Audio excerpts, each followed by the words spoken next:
अब हम लोग देखते हैं इस कविता के बारे में। ये कविता जो है, कवि इसमें अपने व्यक्तिगत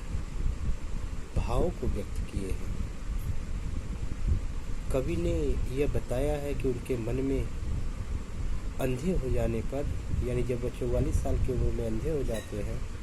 तो उनके मन में भगवान की जो भक्ति किया करते थे पहले,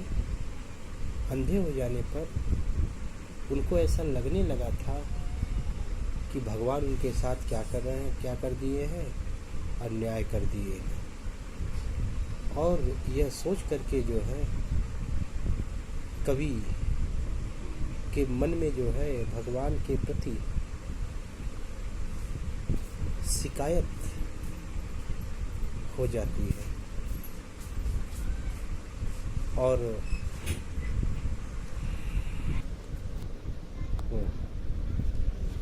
तो इनको भगवान के प्रति जो है शिकायत हो जाती है, और बाद में इनको उनकी अंतरात्मा इन्हें रियलाइज़ कराती है कि वास्तव में वह व्यक्ति जो दुर्भाग्य को भगवान की मर्जी समझ करके बहादुरी के साथ उनका सामना करते हुए जीवन व्यतीत करता है, वह व्यक्ति भगवान का सच्चा भक्त होता है। तो कवि जो है अपने व्यक्तिगत भाव को इसमें व्यक्त किए हैं। और यहाँ पर मैंने जो है देख लीजिए, सोनेट ऑन हिज ब्लाइंडनेस।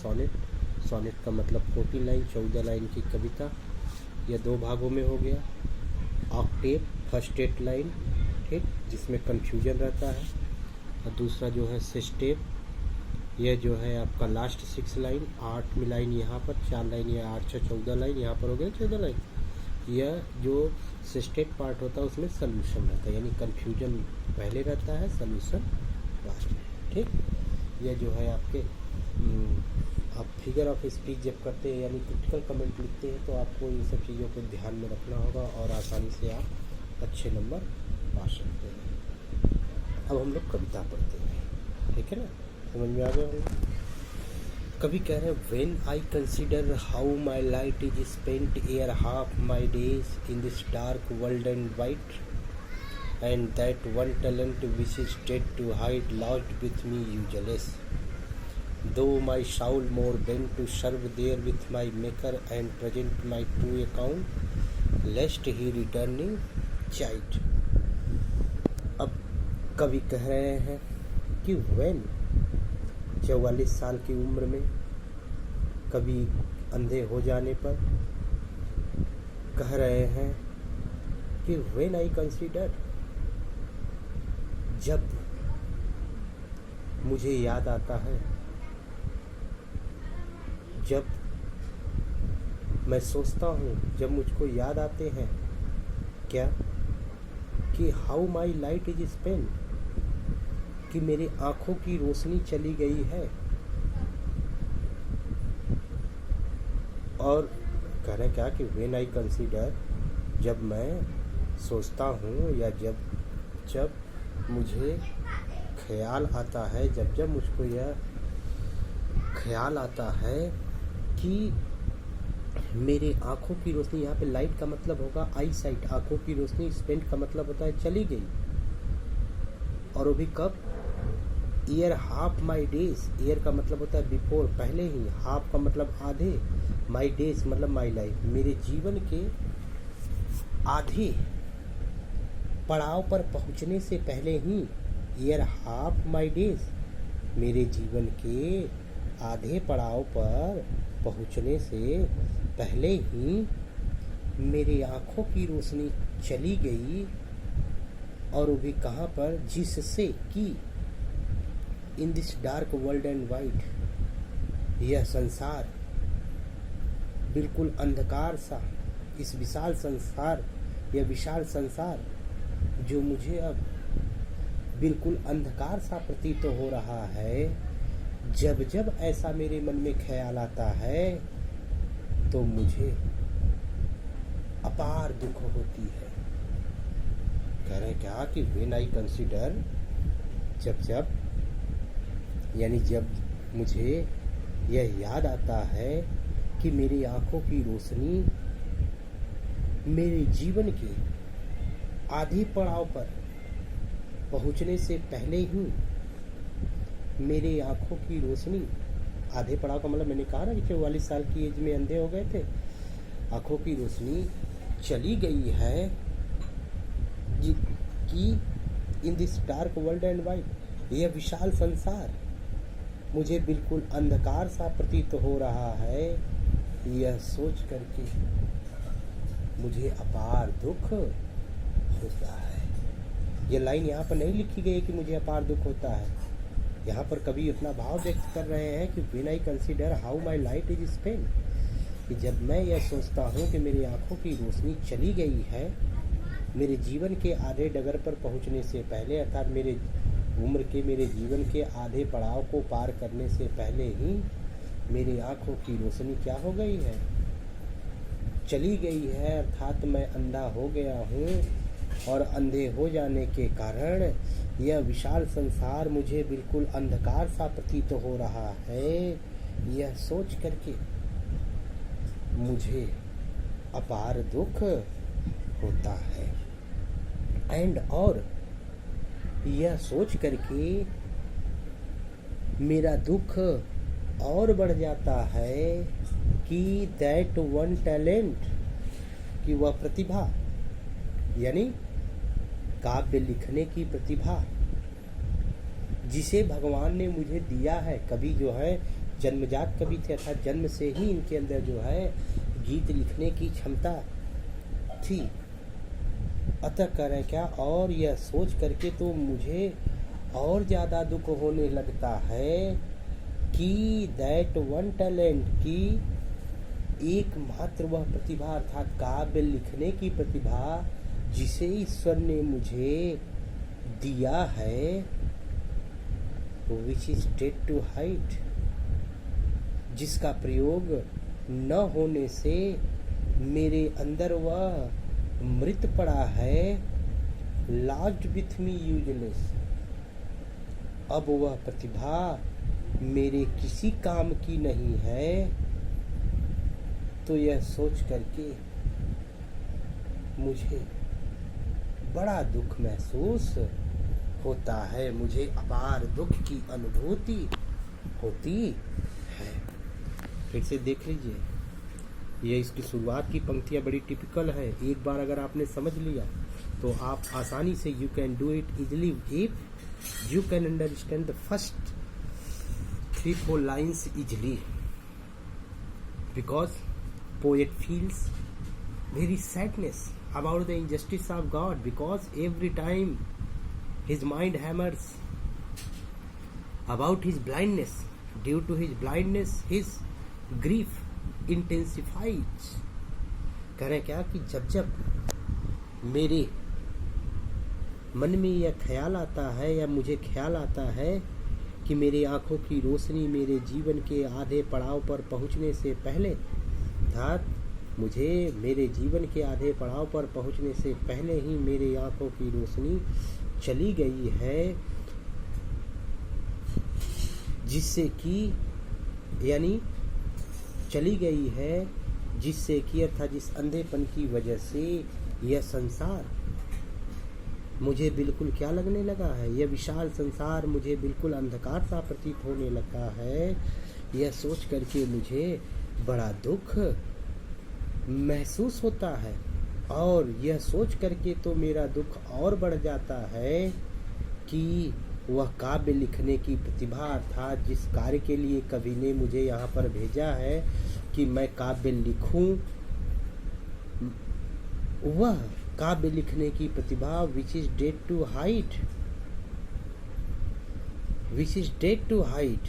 जो यानी जो काव्य लिखने की प्रतिभा which is death to hide अंधेपन के कारण क्या हो गई है, मेरे अंदर ही मृत होकर के छिप गई है।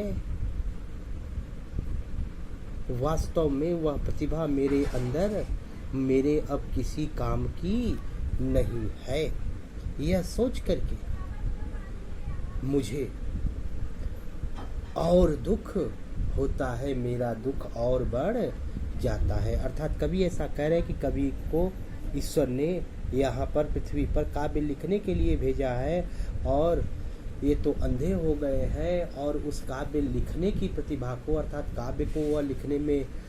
असक्षम है, अर्थात वह लिख नहीं सकते हैं। ऐसा कवि जो है सोच करके कह रहे हैं कि भगवान ने इनके साथ घोर अन्याय किया है, और वास्तव में अंधे हो जाने की वजह से, अंधेपन के कारण वह कुछ लिख नहीं पाते थे।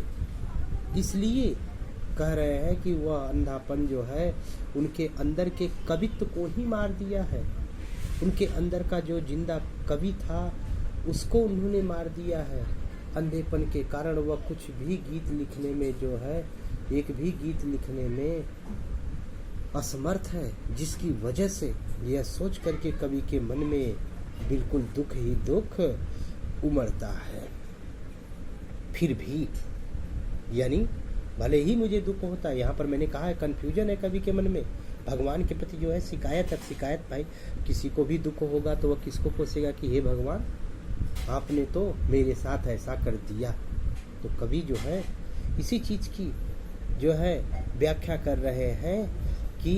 दैट वन टैलेंट, यह सोच करके तो मेरा दुख और बढ़ जाता है कि वह एकमात्र कविता, एकमात्र वह प्रतिभा, यानी गीत लिखने की वह प्रतिभा, वह काव्य लिखने की प्रतिभा, अर्थात वह प्रतिभा जिसका मुख्य उद्देश्य कवि समझते हैं कि भगवान ने उन्हें इस पृथ्वी पर काव्य लिखने के लिए भेजा है, वह गीत लिखने की प्रतिभा अंधेपन के कारण, डेड टू हाइड, मेरे अंदर मृत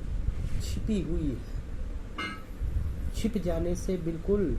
बेकार पड़ी है। वास्तव में वह प्रतिभा अब लॉज्ड विथ मी यूजलेस, बिना किसी काम की मेरे अंदर बची हुई है। अर्थात अब कवि जो है गीत लिखने में असमर्थ है। यह सोच करके कवि जो है, कवि को अपार दुख होता है। फिर भी इसके बावजूद भी माई शाउल, मेरा मन कहता है, माई शाउल मोर बेंट, मेरा मन तो बड़ा ही उतावला रहता है। माई शाउल मोर बेंट, मेरा मन तो बड़ा ही उतावला रहता है। और वो भी क्या करने के लिए कि टू सर्व देयर विथ, कि मैं अपनी प्रतिभा से, यानी देयर विथ का मतलब यहाँ पर जो है काव्य लिखने की प्रतिभा, उस काव्य लिखने की प्रतिभा से क्या करूं, माई मेकर, अपने ईश्वर की, अपने परम पिता परमेश्वर की सर्व सेवा करूं। कह रहे क्या दो, फिर भी माई शाउल, मेरा मन तो, मेरी अंतरात्मा क्या है, मोर बेंट, कहीं ज्यादा ही उतावला है। बेंट, बेंट मतलब उतावला, उत्सुक, मेरी आत्मा तो बहुत ज्यादा ही उत्सुक है कि to serve therewith my maker, कि to serve therewith my maker, कि मैं उत्सुक है, अर्थात मेरी अंतरात्मा उससे यह कहती है कि मेरी अंतरात्मा कहीं ज़्यादा ही उत्सुक है कि मैं to serve therewith my maker, कि मैं काव्य लिख करके, काव्य को लिख करके भगवान के चरणों में समर्पित करूं,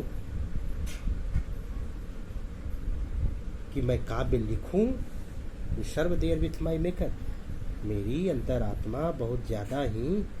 प्रेरित है, अर्थात मेरी अंतरात्मा मुझको बहुत ज़्यादा प्रेरित करती है। मेरा मन है कि मैं क्या करूं, देयर विथ माई मेकर, कि उस प्रतिभा से भगवान की सेवा करूं, अर्थात भगवान के चरणों में मैं गीत लिख करके प्रस्तुत करूं, and present my true account, और प्रेजेंट माई ट्रू अकाउंट, और अपने गीतों को उनके चरणों में क्या कर दूं, समर्पित कर दूं, जिससे कि लेस्ट ही रिटर्निंग चाइल्ड, कि जिससे कि रिटर्निंग, मरने के बाद चाइल्ड,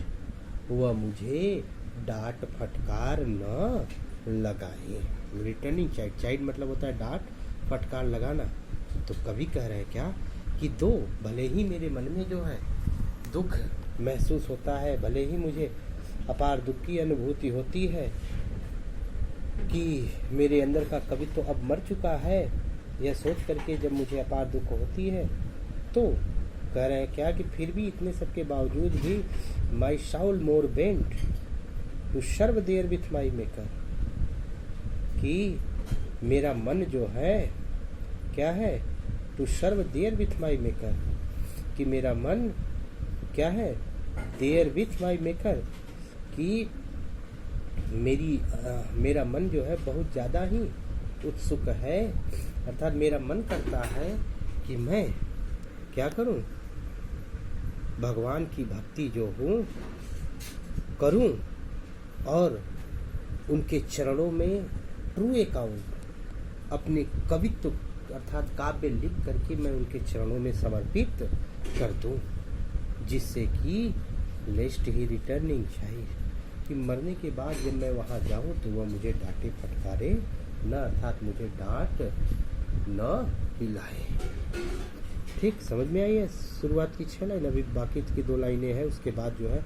ये कन्फ्यूजन पार्ट खत्म होगा, उसके बाद हम लोग सोल्यूशन पार्ट देखेंगे।